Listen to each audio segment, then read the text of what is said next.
Roxy, get in your bed and stay in your bed. No, go in your bed, Roxy. Go in your bed. Go in your bed. Good girl. Stay.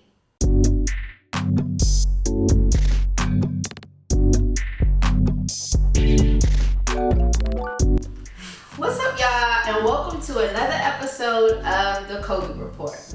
I'm your host, Ryan C. Gill, and today I have another incredible guest. Today's guest is Quiana Parks, a multifaceted creative. When I first met Quiana, it probably was like 2014. I think it was like around the time you had just started DJing. Did you start DJing around that time? Yeah. Yeah. I didn't know this. I had just moved to New York City, and I met True. You know True. Yeah. She's also a DJ. Yeah. And we went to like one of your sets. It was, I think you were doing something probably with like Nike or something. Wow. It was super dope. And then like, as I got more into the fashion industry, we ended up working together. Yeah. Like yeah, you hired me to do the first art show, which was incredible. Wow. Yeah. And then you did the Brooklyn Museum, which was also dope. So, yeah, and we've been connected, and we both watched each other grow and enter into different mediums, and it's been so exciting. Yeah, it really has. Well, thanks for joining us today. Yeah, thanks for having me. Yeah. So it's exciting. I'm excited. So yeah, please tell the people about you. Yes. Well, my name is Quiana Parks. I'm an artist. Yes. And I like to identify as a fine and performing artist. Fine and performing artist. Yeah, I feel like DJing for me is an art form, and I love it so much. But yeah, so like I feel like I paint on canvas, but I also like I feel when I DJ it's more of a performance, which I love. I'm obsessed with it. But yeah, I'm from New Jersey, and.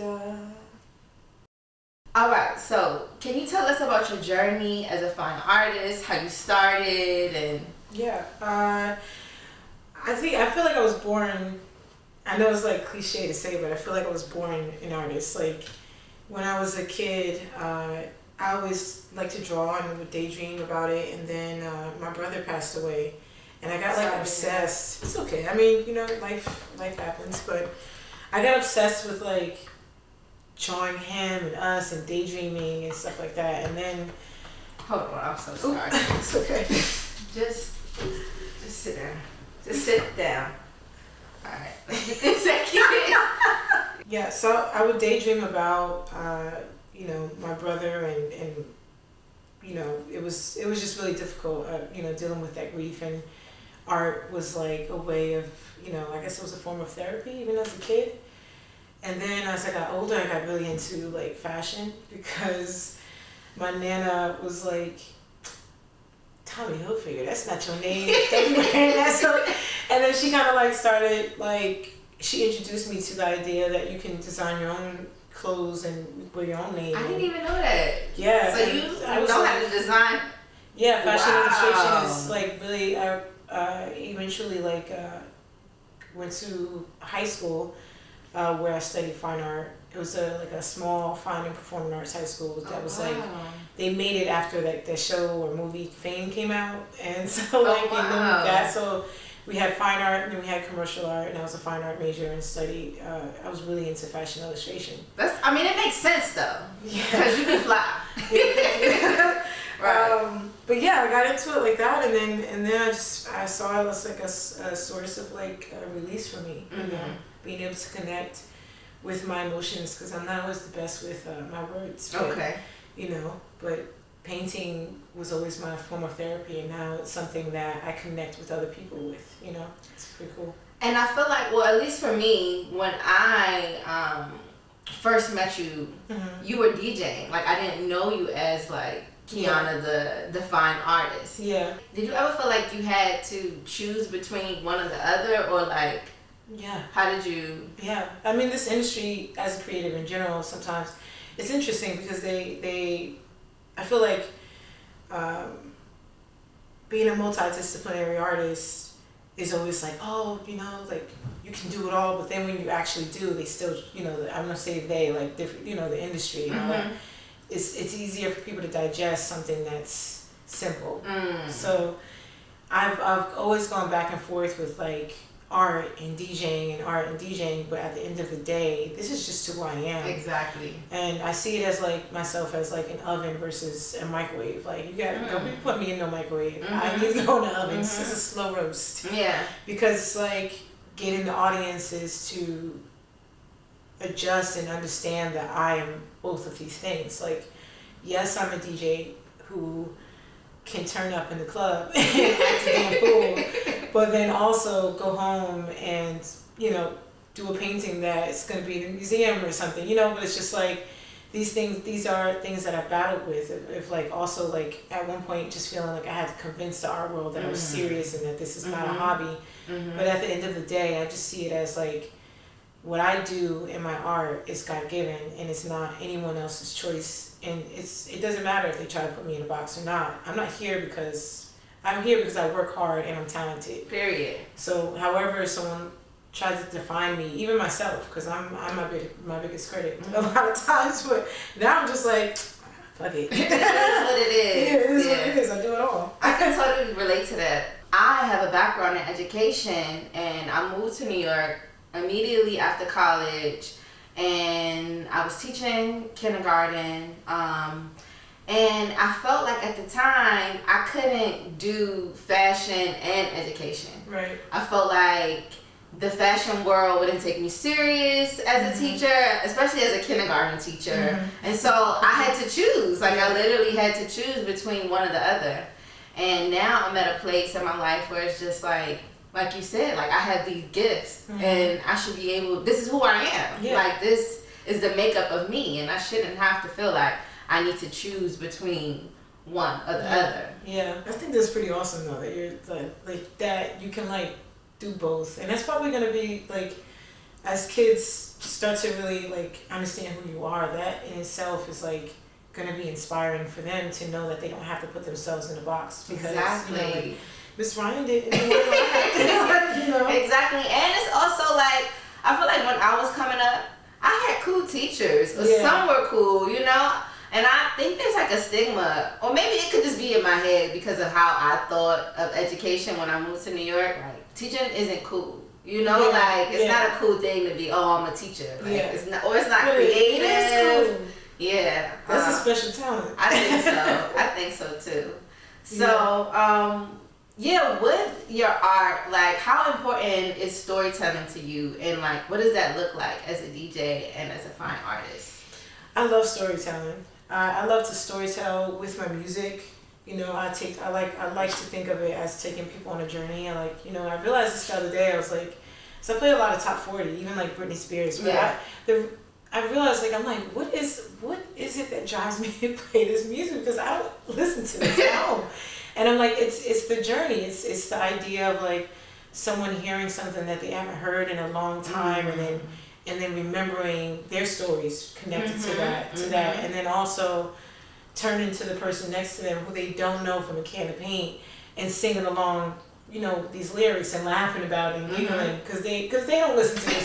Like I haven't heard this in a while. It feels good when you're out and the DJ plays that song that you just haven't heard, but you think of all of those memories because of where you were in your life when that song came out. Exactly. And I, you know, like doing things like that and connecting, that energy that I get feeds my art, my paintings, because you know, I storytell with my paintings, and I try to be as vulnerable as possible, and because I know this, like I'm at the point now where I know that my trials and tribulations are not just mine. Like I don't, you know, these are not just my pains. I'm not like some special person who's like this victim that just went through this hard thing, like, you know, and I'm the only one who's went through it. You know, it's like, no, there's like, we all go through all these different things, and as an artist, I like to be as vulnerable as possible with my work and being able to tell my stories and the things that I've gone through, and also the, you know, my loved ones and the stories that they go through.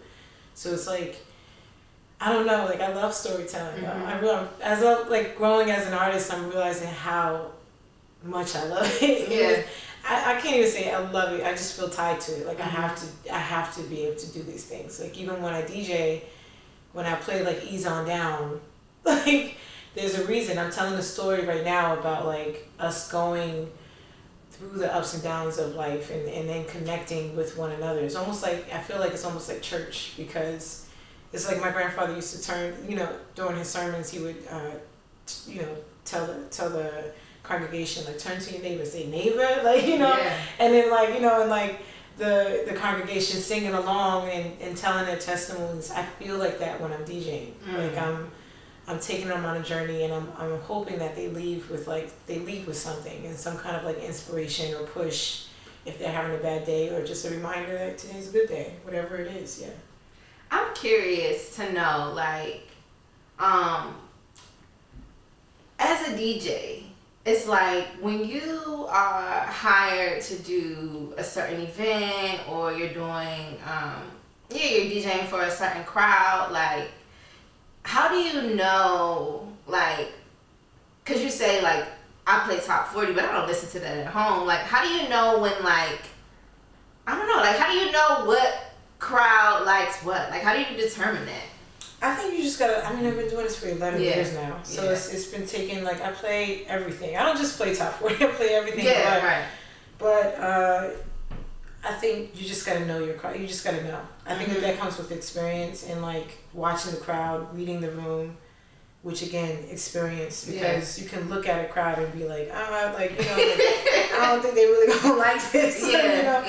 But then like, I'm also a troll when I DJ, so if I know you're not gonna like it, sometimes I'll play something I know you're not gonna like to remind you I'm in control. I'm not in control, but you know how to work. You know how to work. Yeah. I like to, like, you know, last night I had a gig where I feel like I was kind of like weaving in and out of different genres because the crowd was so diverse, but like playing, I mean, and that's why I say it's an art, because it's like you have to know how to be able to play with different sounds and even different transitions to bring one crowd who likes this to this crowd who likes this, and then bringing them together and then having them turn to each other and be like, neighbor, like, you know, it's like, it's really interesting. But Yeah, I think it's so interesting. I mean, because I've always felt like fashion and music goes hand in hand. For sure. Art, it's just all encompassing of one another. So I have like this deep passion and desire for music, but like DJing, and like even when I feel like, oh, somebody be like, hook your aux up, or like, you know, it's pressure with that, because it's like, I don't know if y'all gonna like the music that I like, you know. But sometimes it's like, and like, I like it. I'm getting paid, I'm here, and I'm in control. Listen to what, but you know, it does remind me of fashion, because like it's like just like with fashion, it's like you know, there's some designers who do all the analytics, and like, you know, like if you like Macy's, like Macy's will say to you know, a design, or what do you call it, like a brand or something, like we need polos because we did the analytics, and this is how many polos we need, and these are the colors that are hot. Buyers are looking at the buyers are looking at all this, and they're giving the consumer what they think the consumer wants based off last year's sales. We sold this exactly. Versus another designer who's like, I'm not doing that. I'm telling you, even sometimes it doesn't even work. Sometimes the designer's so ahead of you know, of the trends and all that. So 3 years later, something that they designed today, 3 years later, 5 years, even 10 years, is now suddenly a big thing, and they already moved on. But when they did it, it seemed like a failure, but it's not. But it's the same thing with like, sometimes if you're DJing with new music, it's like, you know, you can, I remember when, what was that, Black Beatles came out with Migos? I remember playing it, this is, I mean, obviously years ago, but I remember DJing this party, and the song came out, I was like, yo, this shit's hot. And I played it, and first of all, Black people are so funny, because if they don't know something, they'll be looking at you like, especially in New York crowd. Right, they'll be looking at you, hello. She ain't playing nothing I know. And then, you know, I remember playing it, and everybody was like, or even like Fade by Kanye. Like, because he actually played it during a show for Fashion Week in Paris or something, like a year before it came out. Okay. And I snatched it off of YouTube, and I was like playing it all the time, and people would hear it, and they're just like, And then it comes, then like, as soon as it's out. As soon as it becomes like, it's on the radio and stuff like that, they're like, oh yeah, can you play it back for me? I was like, yes, I was playing it 5 months ago. And I was fucking with it. Yeah, but it's always a balance, What are your thoughts on like evolving as an artist and like some of important issues on like social change and things like that? Like, I think as an artist you have to evolve. Sometimes people get stuck in their ways and they're fearful to move on and try new things and be uncomfortable. But I think that's like one of the most beautiful things about being an artist is being able to be vulnerable and speak about the things that mean something to you, because it's scary sometimes. It is scary, because especially now with social media, it's like you speak out on something and you don't know if you're going to get canceled. Because trust me, I've been down that road, and it's like I've gotten to the point at times where I'm like, scary about talking about things. Like even now with the genocide and what's going on with in Palestine, with the Palestinians in Gaza, it's like you get shadow bans if you talk about it, and it's like it's a very interesting situation, because it's like as an artist, as a full-time artist, it's like you have to kind of like make a stance. It's like, am I going to talk about this? And if I'm going to talk about it, I'm going to talk about it. If I'm not going to talk about it, I'm not going to talk, because it's messing with people's money at this point. And it's like it's really interesting, because standing on something that means something to you. But I feel like as an artist, you have to, not even just as a person. Yeah, as a person. Some type of morals. Do you feel like standing up for what you believe in or being open about things that matter to you, has that affected you or your work in any kind of way? Yeah, for sure. I think, to be honest with you, when I first started DJing 11 years ago, I was like given advice to kind of like tell my story about being a cancer survivor, and I did not want to do it, because I was just like, I don't want to talk about it. I didn't see the point. I was just like, I'm going to talk about this and then do what? Like I deal with like survivor's remorse with it. And, eventually I did start talking about it, because again, I realized this isn't just my thing. Like other people are going through it, but it's difficult, because some people survive and some people don't. And then their families are still here, and I just feel like my heart just, like every day I'm like, I'm happy I'm here, but I also feel like heavy about it at the same time, and I feel like, like at one point I was doing a lot of work with raising awareness and for blood cancer and advocating, and during that time I'm sorry. No, it's okay. But during that time, like, some people just aren't here anymore that I met on that journey. And it's a lot. And for me, I realized that like I had to stop, because I don't have the capacity. It can be very heavy when you're dealing with certain things, but like, talking about that stuff, and then also like I've had moments, like in my own journey of like having suicidal thoughts and battling with that depression. But what I did realize, like speaking out on it, I would get DMs, emails, people coming to my sets and kind of just like it just actually just happened on the day before New Year's Eve. I did a gig, and this guy came up to me, and he's like, before he could even say hello, he was already crying. And I was like, what is that? I'm like, we at the club, we at Cafe Arizona, and this guy's like crying, and I'm like, what's like? It's like, he's like, and he's telling me like me sharing my story helped him, because he was battling with suicidal thoughts. And I don't know what I posted, but I posted something, and it completely just changed his. He was like, that day was going to be my last day. And then you said something, I forgot what he said, but he's like, you said something online, and he was like, and then I DM'd you, asked him, wanted to talk about it, and you talked to me, and he was like, I was going to take my own life that day. And he's like, but I didn't. And then he's like, and now I guess it'd been like maybe 4 or 5 years, and he's like, you know, and I moved to New York, I'm an artist, like, he was just like, I came tonight to tell you, like, if it wasn't for you, I wouldn't be here, I wouldn't be in New York, but I wouldn't be here. So it's like, it's a balance. It's like, it can be difficult, but, you know, but that's what therapy's for. Thank God. Because, I'm trying to, like, I stopped speaking so much about my journey and that stuff because it just became heavy. Like, I still deal with depression here and there, and, you know, and then also being a cancer survivor, I feel like I'm always scared that it's gonna come back, and I'm like celebrating 19 years. Congratulations. Thank you. But even that, I'm like, I'm scared to say it because I'm like, what, you know, and I'm just like, but at the same time, I'm like trying to get myself out of that, because every day is a new day, and it's a blessing. And if tomorrow is not here, that's okay. And tomorrow could be different for everybody, you know? Like, exactly. You survive, but like, even if you aren't going through those things, like, we never really know, you know? It's like God's timing. But no, I always thought that was like so admirable, and, you know, just so beautiful of you to use your platform in that way to share and enlighten, you know? Because you never really know, like you said, like, who you can inspire and who can be affected by just seeing you know, survive and get through and push through.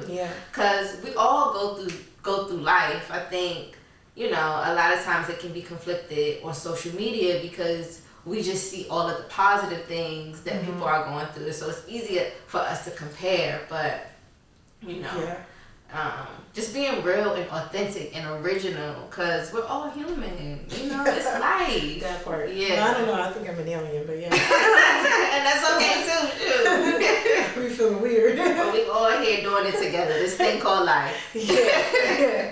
Life. Such is life. You also are very open about your sexuality and things like that, so I just think that that's like also very inspiring too. Well, I mean, I came out when I was not even came out, but I realized I was queer at 30. I feel so crazy, but at 30 years old, I like, you know, I kind of just like, I mean, I feel like a lot of people turn 30 or lead up to your 30s, you start to question life and who am I? And like, you know, I was a whole nother person before I started DJing, and then when I moved to New York, I started to like see so much diversity and like life and like people who believe in God and people who don't, and different religions and different backgrounds, and it really started to make me question who I was. And at first it was kind of like confusing, and then it became it just became beautiful, because I was like, F it, like, if I fall, I fall, but let me figure out who I am. And that was like me opening myself up to different parts of me that sometimes I didn't like, and even being queer, like realizing that I was like into women. It was something like, it took breaking down multiple walls to even get to that, like, you know, to that part of who I am. And also like then being at a point where I was just like having fun, but then also a bit ashamed. Not necessarily because I was queer, but because I was 30 and just realizing it. So I'm like, it's so interesting. Because it's like kind of like a switch for me. I mean, because I have been dating women since like high school, I would say. And then when I hit my 30s, I was just kind of like, is this still who I am? Like, am I still that person? And I kind of just like, I don't know, I guess some people would probably say bisexual or what. What do you say? That's all that matters. I mean, I haven't dated a woman in a long time. It's been a few years. So. I mean, I feel the same way. I haven't dated men. No, I'm lying. No, I mean, but it goes back to duality and like the idea of like being put into a box. It's like, I am who I am, I like who I like. Like someone actually asked me recently, and I'm like, I don't identify as a lesbian. I'm a sapiosexual. I like intelligent people. Or bisexual, but but then like even that, it's like, do I have to dress away to like attract a man? And if, you know, like, then I have to dress this way to attract what kind of, like, it's too much. It's too much. If a person likes me, they're into me, like, it is what it is. But I work too hard to get to this. to change anything to impress someone. Yeah, like, no. Take me as I am. Right. Or don't take me at all. It is what it is at this point. Yeah. And so now I want to switch topics a little bit. Okay. I know you also have your hand into the metaverse when it comes to like art and technology, and you have a platform. You created artwork. Mm-hmm. Can you tell us more about that and like? Artwork is just it's a world that I created within the Horizon world on Meta, and I don't know. It's like my little space. Yeah. But it's interesting because like in metaverse in the metaverse there's no bounds like physical like this it transcends physical boundaries. So like I can do anything. I can create anything. There's like this one app where you can basically just go and build like sculptures or design furniture and all this different things in like 3D form. You can even export it and then like have it made like in like a like a 3D printer. Yeah, that's crazy. But while you're in there, it's like you're creating with your hands. So like it's just like molding air. Wow. Yeah, it's pretty fascinating. Like I'm actually surprised like more people haven't really like. I haven't tapped in. Yeah, it's you can do anything that you want. Like and it's like this if you have an idea for something, you can even go and build that and use that as a way to sell like an idea. So like if you don't know how to say it or you don't know how to put it in a deck, you can go into the metaverse and like say if somebody had a dream for like a hair salon and a restaurant like in Baps or something. Yeah. Like you can go into the metaverse and actually create this world and then like even see it for yourself for the first time. It's fascinating the things that you can go and the community. Like you can meet people that's like in Paris and Tokyo and wherever and just be on there like chatting with them, creating with them. Yeah. It's really interesting. I love it. It is interesting because also I feel like I'm working on it, but sometimes I don't know why I'm like this, but it's hard for me to dream outside of my reality. Like it's hard for me to think of things that like I feel like are like can't be obtained. I don't know. Like imagine? Imagine? I guess so because like I also am not like even like and I think started I was dating someone and they didn't like the movies and so I stopped liking movies and I feel like movies a lot of times it's kind of like that ain't gonna happen, like that wouldn't happen in real life. Yeah. So I don't know. I'm working on it, like just thinking outside of the box. Yeah. I don't know. Like it's hard for me sometimes. Sometimes it comes with solitude too, and like being able to like I always feel like motivation and inspiration come from action. Like you have to put yourself out there and like actually like do the things sometimes to like open up that side of your mind. Like do something that you would never do. Yeah. Have you ever seen that movie, Everything Everywhere All at Once or something like that? No, I tell you I don't watch movies. You gotta watch this movie. But in the movie, she's kind of like switching between like different like multi dimensions and stuff like that.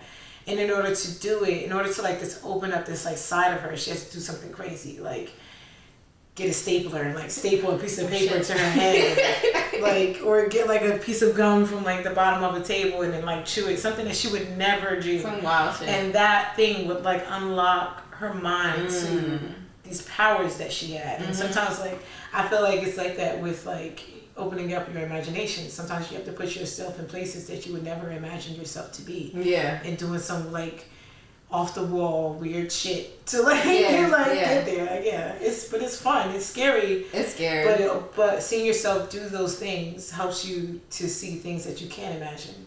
And I'm thankful for my friends because they sometimes imagine things for me that I'd be like, oh shoot, I didn't even think of that. You're right. Even with the podcast, it was just like something told me like.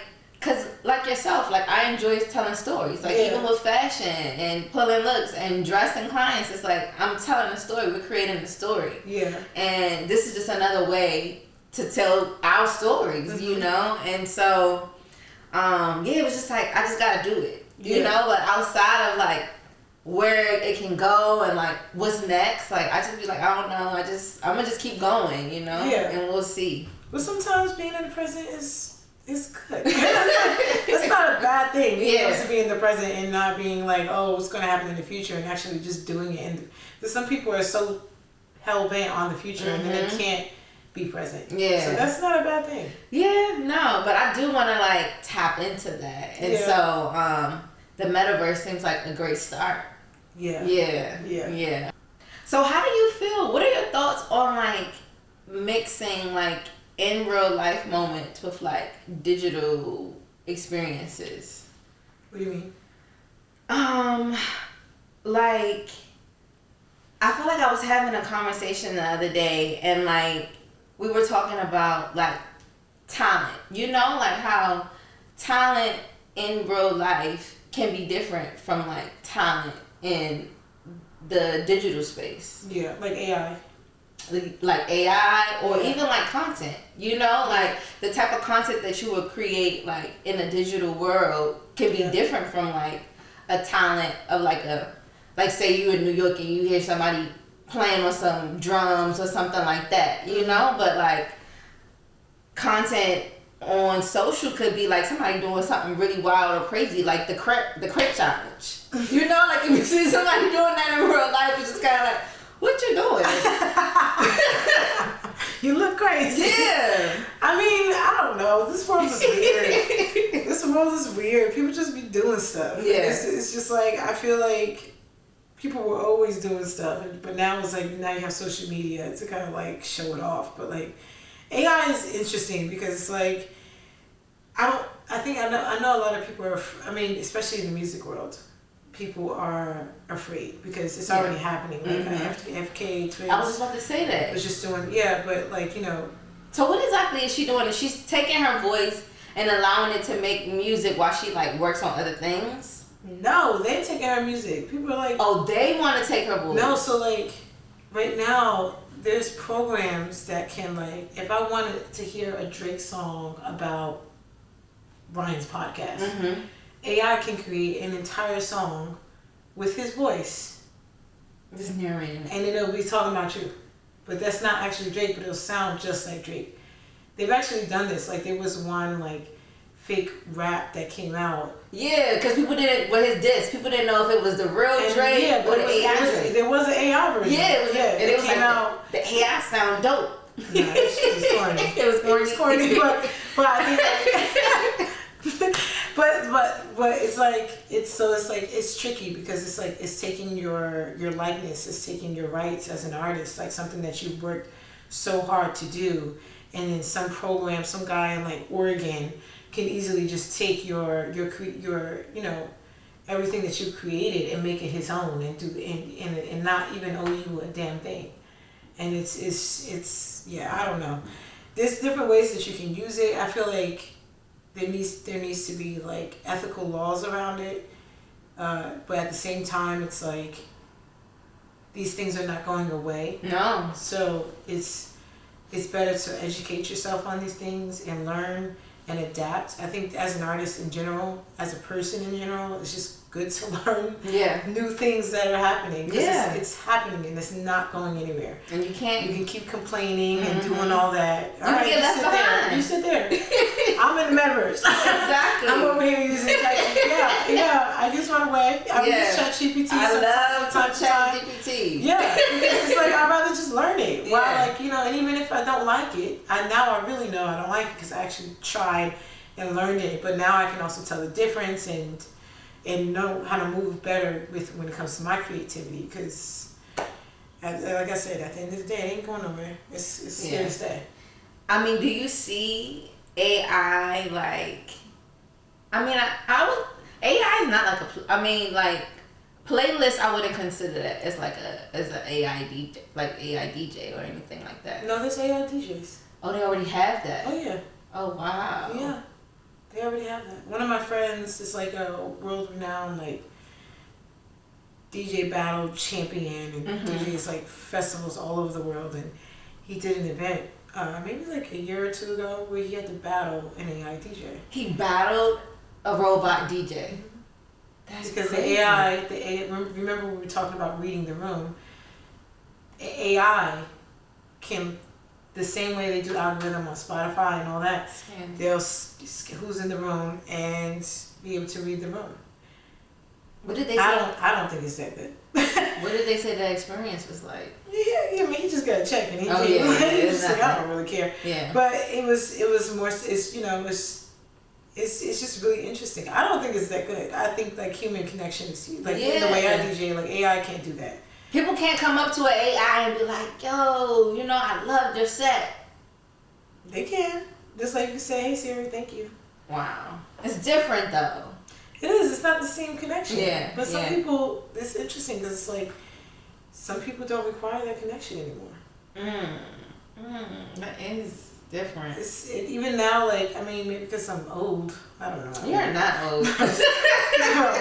But it's so interesting because, like, so even with, like, one thing I haven't been able to really, like, connect to yet is, like, the idea of calling someone my friend just because we follow each other on Instagram. It's where it's like, hey, you my know, it's Instagram like, friend? Can you say that? I guess. My mom always raised me to be like, you have your acquaintances and you have, you know, like if I was like, oh, because I'm friends with so and so, I was like, who ain't your friend? You don't know that girl. What's her last name? That's true. I'm like, that's not your friend. But it's interesting because now it's like with social media, it's like, you know, you have like these, I feel like recently I've been meeting a lot of people who've met their like, who are like recently meeting other people that they know offline. Like, oh yeah, we're friends on Instagram, so we met and we talked. And I was like, you know, it's just, I don't know. It's different. It is very different. Have you met, like, have you experienced that? Like, had friends online and then y'all met and became, like, cool? Not really. I think, like, cool. But not, like, friends? Maybe, like, I don't know. Yeah. I feel like, I didn't, like, yeah, actually. Yeah. I think dating. Okay. Dating. Yeah. Dating. I've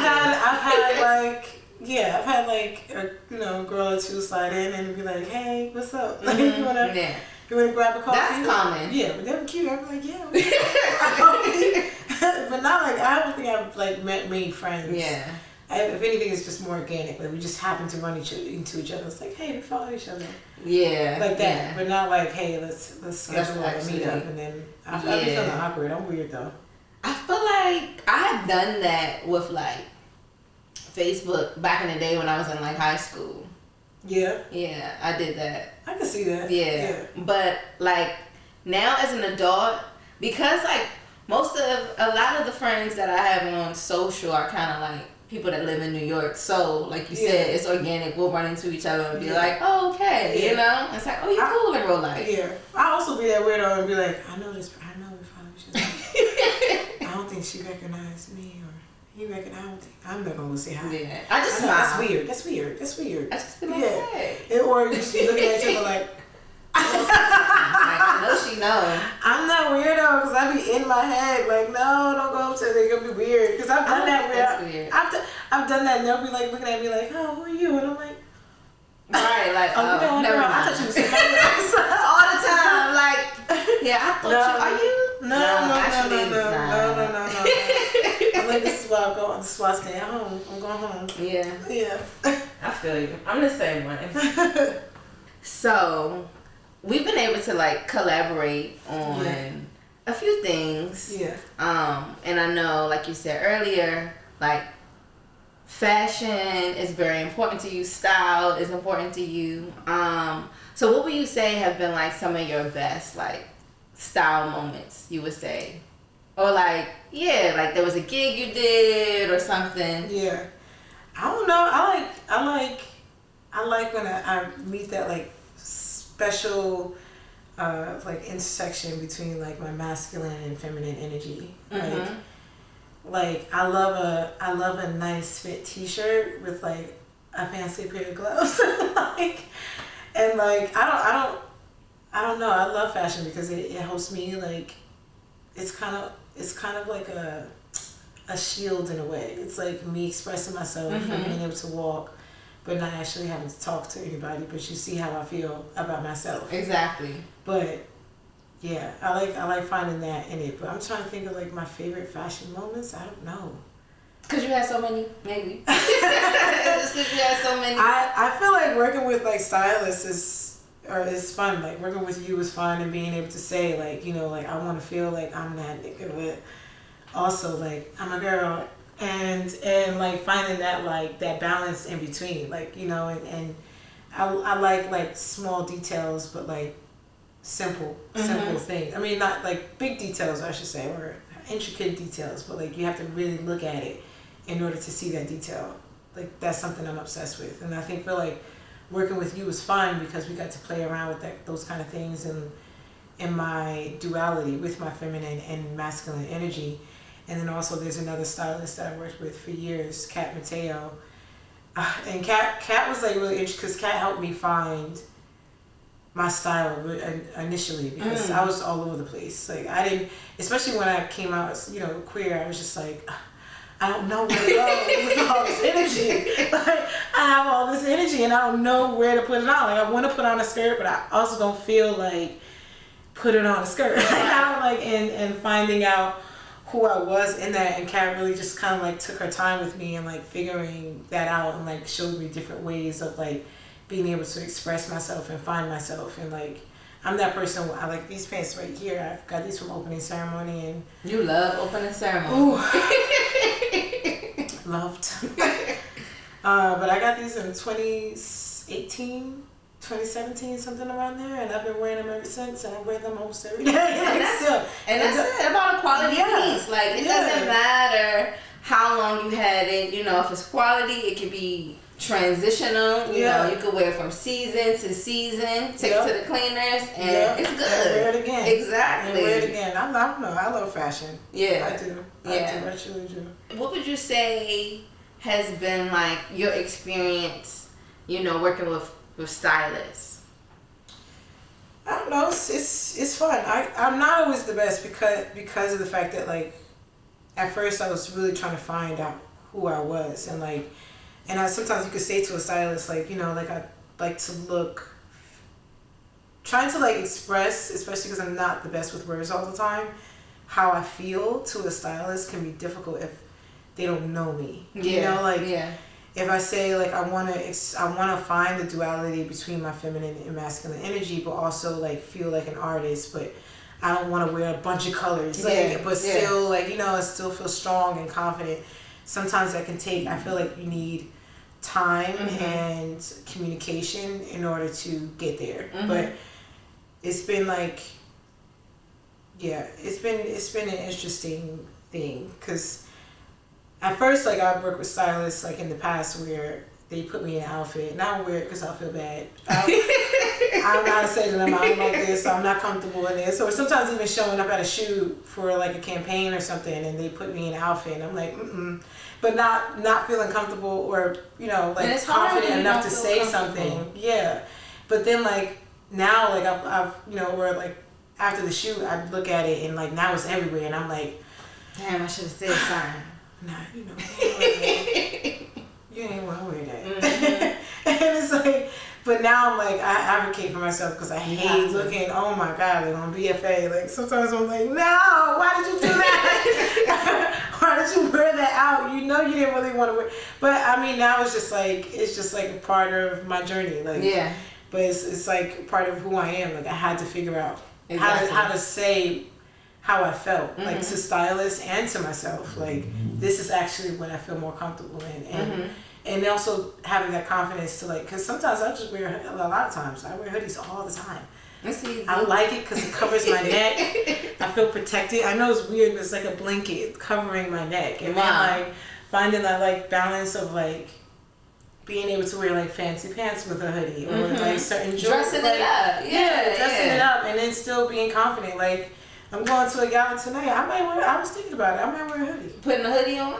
I'm an artist. So do what you want. Exactly. You do what you want, unapologetically. And that's what I think fashion is. You know, it's not about what you have on. It's about like, you know, how you bring that to life. You know, it's another form of storytelling and expression. You know, The clothes don't make you. You make the clothes. Right. Because you can be a coward and, you know, an emperor's clothes, like, you exactly. know. But you know, that speaks volumes. It speaks volumes. And like even like if you have you ever seen that documentary? It's like on Diane Maryland. No, it's so good. I forgot what it's. I think it might just be called Diane Maryland, but in it she talks about how like style versus like just being fashion. Like you just because you're a fashion girly and you know all the trends doesn't mean that you have style. You know, and like but that comes with confidence and knowing who you are and being able to express it. Because something I can wear and like walk into a room and look fly as hell. The next person might not be able to wear because it's not you. It's not you. It's not your style. It's not your style. And I feel like, you know, I feel my sexiest when I do just wear what I want and knowing that, like, people are like, what the hell? I like to be comfortable. Yeah. I like to be comfortable in my clothes. And I feel like I have that balance too with like masculine and feminine. You know, because I enjoy oversized things, you know. But working with different clients, I know my take is like I don't wanna change your style. I just wanna enhance it. You know, I'm not trying to like make you look like anybody else or put my style on you. You know, I just wanna enhance what you got going on. Exactly. As an artist, a multifaceted artist, you're busy, you're scheduled, you're changing, you're traveling, like how do you prioritize like your health and wellness? Again, I feel like it's balance. Yeah. I love taking baths. Yeah. I love taking. I mean, honestly though, I hate work. I hate work. I don't like it. It feels like work. I don't. When I have to work, I don't want to do it. No, I quit. So, I mean, you know, let me take it back. There's sometimes where, like recently, I had, oh, God, I didn't even sleep. I had to do a gig, and then the next day, I had to go to Philly and do another gig. And went to bed in the wee hours of the morning, was up at the crack of dawn on the train, headed to another gig in New Jersey, and then had to come back to Brooklyn, change my outfit, freshen up, take a shower and all that, and then go straight back to another gig, and then not come home from that gig until the wee hours in the morning. And then I forgot what I had to do the next day, but I had a really busy day. I just wanted to cry because I was like, when do I get to sleep? And then it's like hard because then you have to find like quality food. After times like that, do not disturb. I'm in the house for 3 days. Yeah. I'm not talking to nobody, and I'm like, you put your phone on. Everything is me. I guess I have to center myself again. But that's a lot of times like I'll just go back into my studio and be painting, smoke, flirting. I like how you incorporated that though. That's important. Oh yeah. Love life is important. Yeah. Love, like life. I feel like I'm a Pisces, so I'm a lover girl. Yeah. I'm a simp.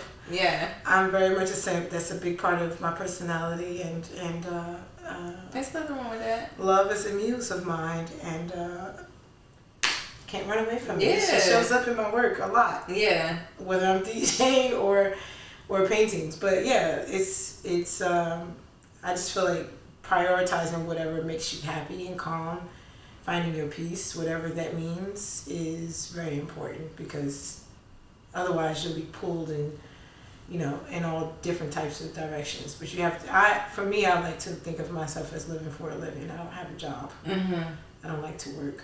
If it feels like work, I'm out.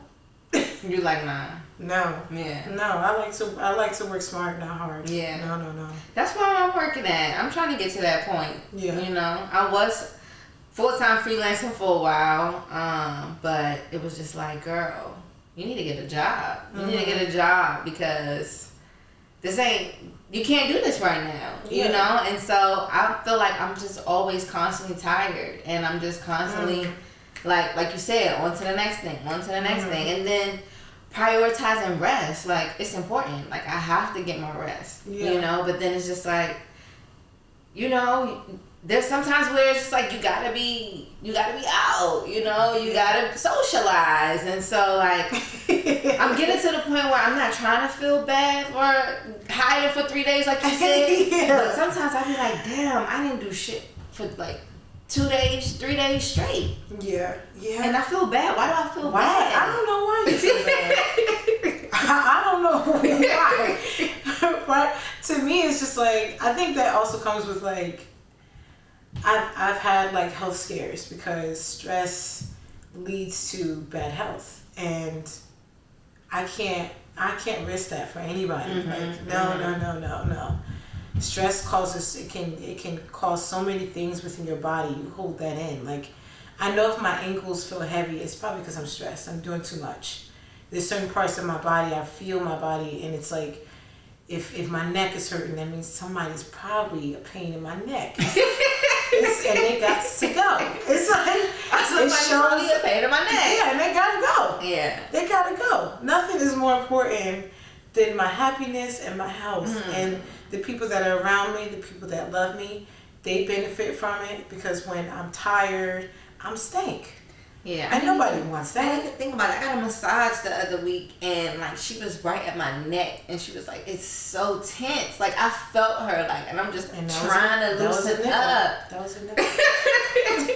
I'm not even dating right now. I don't even know what it is. This is life. That's literally what pain in your neck is. Like, literally getting on my nerves. Like, I promise you. Yeah, my but it really shows up. Like, trauma shows up in your body. You gotta pay attention to that stuff. It's not worth it. Yeah. It's not worth it. We're too big for this. It's like, especially during the pandemic, I feel like a lot of people found that balance, and then they just kind of like jolted back into the chaos of everything, and always feeling like you gotta be, doing X, Y, Z. And it's like, there's an interview that David Bowie did years ago, like in the 70s or something, I don't know. But he had taken some time off, what looked like some time off, where he wasn't performing, and he hadn't put out any new music in a few years. And the interviewer was like, "Aren't you worried? Like, the Beatles are here now. Aren't you worried that your crowd is back?" Like, he was like, "Why would I do that?" Yeah.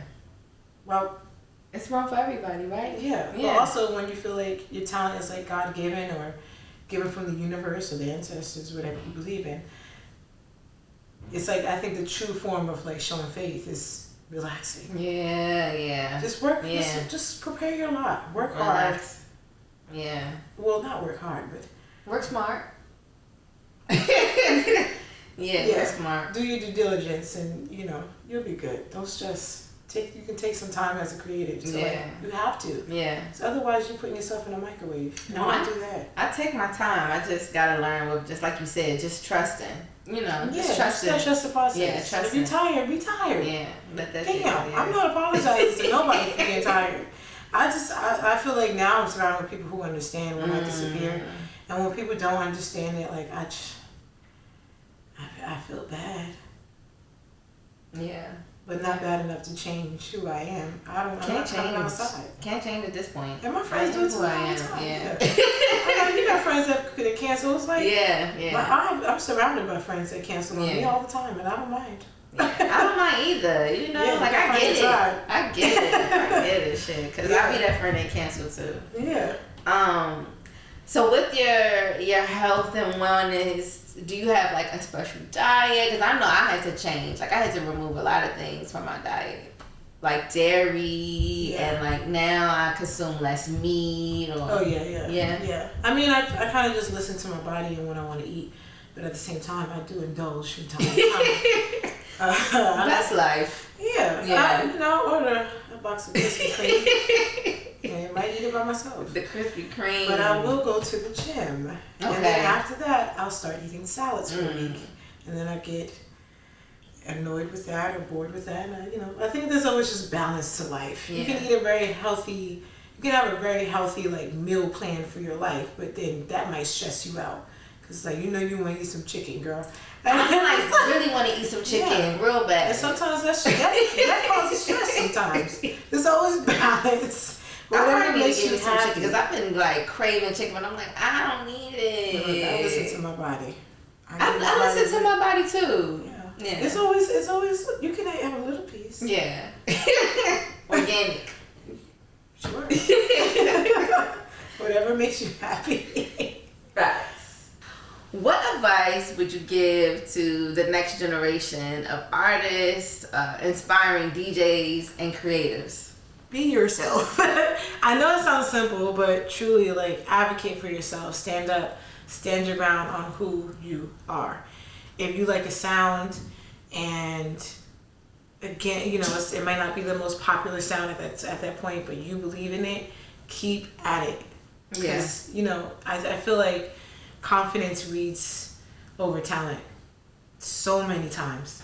Confidence. You can be the most talented person in the world and have no confidence, and then it goes nowhere. Sometimes you hear, like, I've gone to, like, local bars and hear such talented DJs, but they don't advocate for themselves. They don't push. They don't ask. Like, they don't look.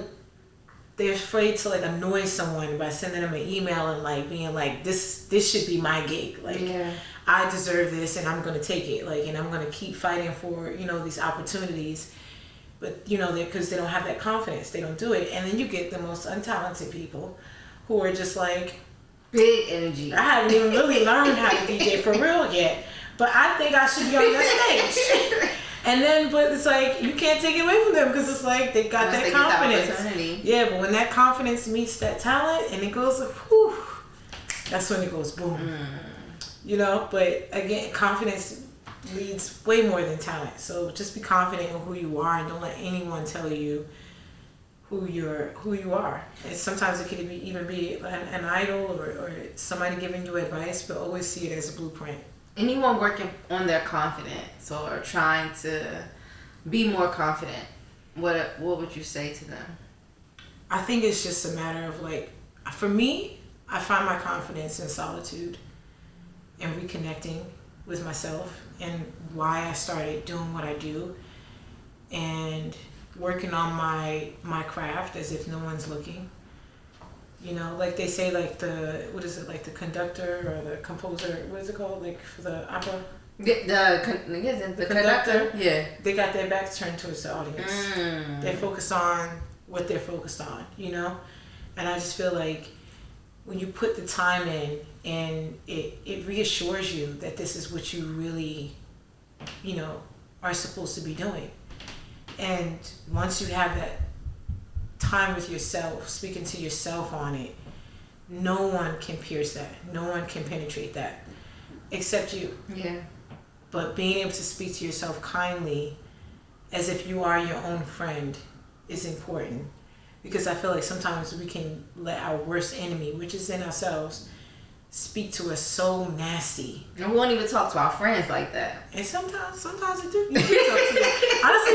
Honestly, sometimes, like, I've had, because sometimes people be projecting. Yeah. And it's really like, if you're talking to me like that, I know you're talking to yourself crazy. Yeah. So you know what? I'm not even going to take that personally, because I spend time with myself and I validate me. I don't need you to do that, you know? But, like, a lot of times when people speak bad to you, is because they're speaking bad to themselves like that. Yeah, that's true though. That's how they talk to themselves. Yeah, that makes sense. Yeah, it's just like, you know, even myself, I've had moments like that where I'm just like, oh, if I'm criticizing and judging, it's if I'm doing it to someone else, I'm going through some shit of my own, and I know that I'm doing it to myself. It's always nurture over judgment. I have to keep reminding myself, like, nurture me, not judge me. And I speak to myself like that. I have, like, stickies around the house, like, I am the main character in my own show.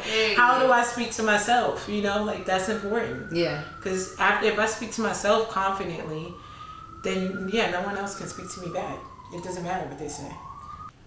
All right. And for my final question, what are some of your goals and aspirations for your career as a creative, as an artist? Honestly, I want to get weirder. I feel like every day that's passing by, like I've been spending a lot of time by myself, and just, like, acknowledging different parts of myself that I, not even acknowledging, but just, like, falling in love with different parts of myself that I wasn't necessarily in love with, and just, like, trying to see myself from different perspectives. And that's given me more ideas on things that I want to do with myself. Like, I would love for my work to be in museums one day and being able to be, doing talks like this and just like advising. I don't know. It's a bunch of different things that like I would like to do, but like in the next, I don't know. I mean, I'm getting closer to 40 and I don't want to be like DJing the way that I'm DJing forever. Yeah. I want to be able to, really take it to the next level. And there's things that I'm in the process of doing right now to kind of like do that and let it be seen as more of an art form, because I think DJing has been changing so much that like turntablism is kind of like the old school way to think, but it's a form of art that I love. And so like being able to like advocate for that and like show it off is like something that I'm kind of like in the process of doing now. And I see a lot of spaces bringing that back too, bringing back the records. The records and the turntablism, and cause it's like the old school way to do things, but I feel it's like a skill. Just seeing it from a different perspective, because I feel like it's a fine art. I do too. In itself. Yeah. Everybody can't do that. No, everybody can't, but no, but I feel like, because some people just don't spend it, they don't start in love with it the same way. And it's like, but I hope that like, as my career progresses, that I get to show it off in a way that it's fine art, and being able to bring my paintings and my visual arts together with also even the things that I do in the metaverse, and bringing, that together. But that also takes time, because people being able to like, I guess like communicate that with people sometimes can be difficult, because it's a lot. People need things in doses, so it's very interesting. But at the same time, I don't really care how people take it. I feel like it all makes sense to me, Yeah. It's just a matter of like, I guess like putting some theory behind it. So it's an interesting journey, but it's fun. I love it. I love to see it. And I know it's gonna happen. I mean, I feel like I said, I've been following your journey for a very long time, and so it's just interesting and beautiful to see you just keep tackling and going to the next level and the next chapter. So I love that. I appreciate that. Well, thank you so much, Quiana. Yeah, thanks for having me. For joining us on the Colby Report. Please share where the people can follow, meet you, how to connect, all of the things. You can follow me at Beyonce on Instagram, on all platforms, quite frankly. Period. Quiana Parks on any platform. You can find me. Just don't Google me, because I don't really like all the pictures that show up, because those like, ugh. It's some beautiful pictures. Some are cringe. Some of those are my lost moments. It's the past you. It's like, ooh, girl, no. The internet will last forever. But yeah. Hello. Well, thank you so much, guys, for tuning in. Make sure you like and subscribe. If you like this episode, please share it with a friend.